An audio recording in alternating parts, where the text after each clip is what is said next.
Jemi në liçenin e Ohërit, pra jemi në Ohër dhe jemi në një kishë që quhet Kishë Shën Sofia.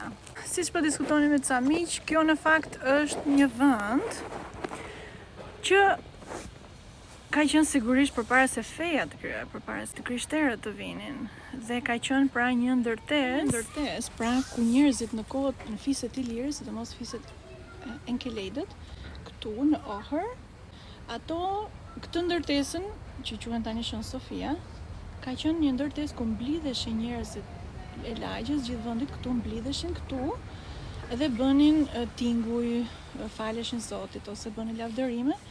Edhe sepse kjo ndërtesë, që shikoni këtu, kjo ndërtesë është e tillë që tingulli kur brenda të kësaj ndërtesës i bën tingull ose flet diçka, shkon pra thuaj shkon deri në botët e larta të dëgjojnë perëndit. Pra, pastaj sigurisht kryo feja dhe pastaj i futën kësaj ndërtese një kryq sipër dhe i quajtën kish. Kisha. E patëm. E patëm ne, po u bë tjetër pra kish. Sigurisht nuk është vetëm kjo këtu, është edhe të tjera. Sigurisht ka dhe ndërtesa të tilla dhe në të gjithë botën, ka dhe universitete që janë ndërtuar. Në fakt, vers do të thotë vjersh. Vjersh që i thur hynores ose perëndive ose liçenit ose perëndeshës së detit ose të liçenit, dhe i thurnin pra brenda ndërtesës në mënyrë që ti dëgjonin më tepër.